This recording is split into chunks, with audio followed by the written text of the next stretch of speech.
This has to be the best looking retrofit smart lock that I've used, to the point that this is the kind of lock I could see Apple designing. Where a lot of smart locks, you have to replace the deadbolt, you got to do some rekeying if you still want to use a key, and you have a box on the outside, or you have a chunky box on the inside. Where the Nuki Smart Lock and the Keypad 2 NFC bring you a very minimal design that's easy to install. So we're going to talk through what all this lock can do, and I'll share what I like about it, some of the things I don't like about it. But first, I do want to thank Nuki for sponsoring this video. They did send this over for me to check out. If you're not familiar with them, they're an Austrian company, which means they have to meet European security standards, which tend to be pretty strict. I'll put links to the lock and the keypad in the description. Now, let's dive into the features of this lock. The biggest thing that sticks out is the design of both parts of this. You have a stainless steel lock, a light, so when you lock it and unlock it, that light comes on. And one of the things I do like about the lock is that if you have it unlocked, it will actually flash on the top there to let you know that it's unlocked.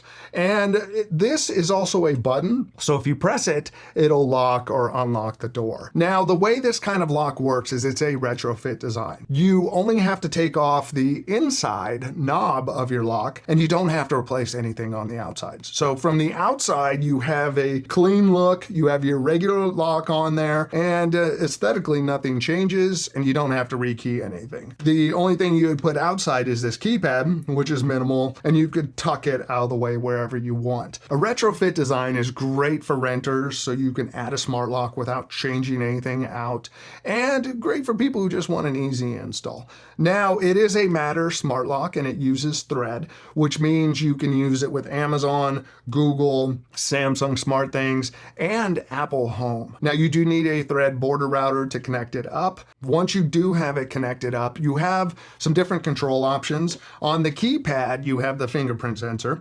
You can enter a pin, and you could save 20 fingerprints and 200 different pins, or you can use the app and unlock it. But my favorite, and one of the reasons I like this, is it works with Apple Home, and I can use Apple Home Key. So just walk right up, put my phone up to it, or put my Apple Watch up to it, and it unlocks. If you're using Samsung SmartThings, you can use Samsung Wallet to unlock it. If you don't use an iPhone or Samsung phone, you could use NFC through the Nuki app. Now, one of the features that I haven't seen on a lot of locks that I do like is you can set it up so when you come home, it'll automatically unlock for you. You would set the range, the geofencing, so that when it picks up your phone within a certain distance by using your location, it'll automatically unlock for you. It also has an auto lock features, and it has logs so it can keep track of who's coming and going. You could set up temporary pins for people.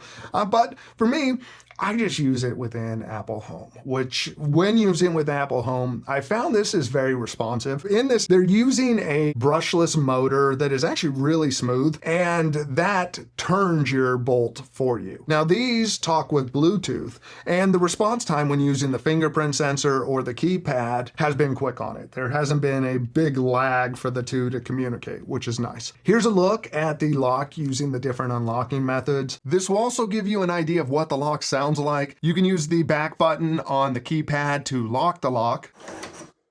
Here's using the fingerprint sensor. Here's using the pin. And this is with Home Key. Now, when it comes to installing it, like I mentioned before, you just take off the handle of your existing bolt, and then you attach the bracket and put the right adapter for your lock, and then this just snaps into place. Now, for the keypad to install it, there's a mount on the back that you can either use screws to mount it, or you can use double stick tape like I did. And then you just slide this over the mount. Since the two are separate, you can just tuck this out of the way. So from the street, you don't even see that you have a smart lock on there. One thing I do recommend when you get a smart lock, it is good to have a fingerprint sensor. It makes it so easy for the whole family to be able to get in and not have to remember any kind of pins. The setup process was relatively easy. You do a long press on the center button, it puts it into pairing mode, and you just follow the steps to pair it up. Now, if you're an Apple Home user and you're using Home Key, I did find you don't want to connect the lock to Apple Home until you pair the keypad with the lock, because you don't have to buy these two together.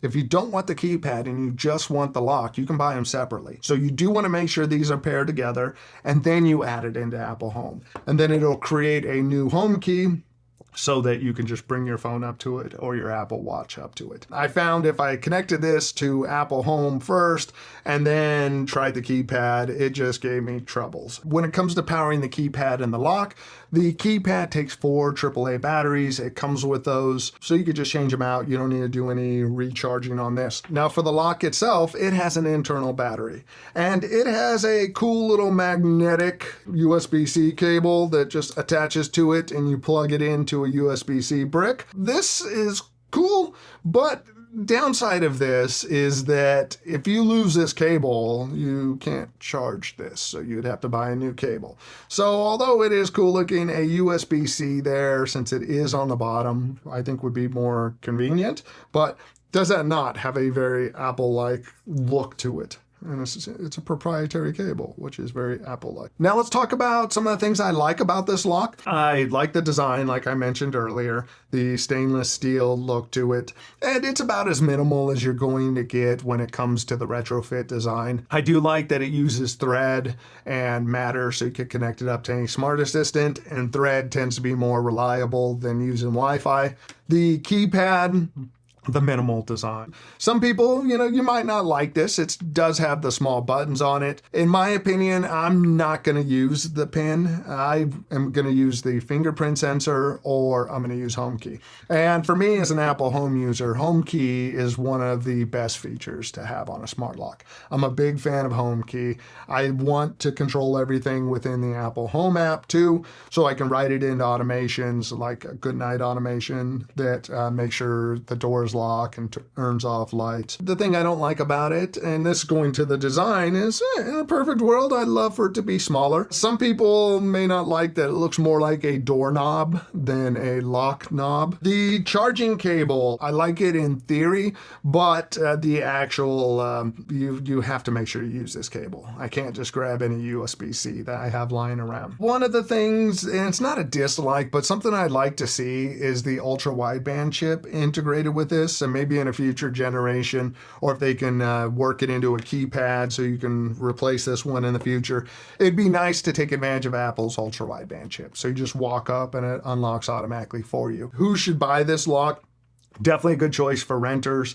Good choice for people who don't want to change the outside look of their house and want to take advantage of the best of a traditional lock and a smart lock. Someone who's not very technical, this thing doesn't get crazy. It's very basic when it comes to a lock, from the installation to the app. That's the lock. If you want to check it out, I'll put links in the description, and you can pick up the lock separately or add the keypad. They got a couple different options there, so go check them out. Now, are you using a smart lock? And if so, are you doing a retrofit design or a full lock replacement? And if you're not using a smart lock, why not? I think they add a lot of convenience, and there's a lot of different good options out there now. If you enjoyed this video, please make sure to subscribe, check out future videos. If you really enjoyed it or just want to be supportive, give a thumbs up or hype this video. Definitely appreciate it. Thanks for watching. Bye.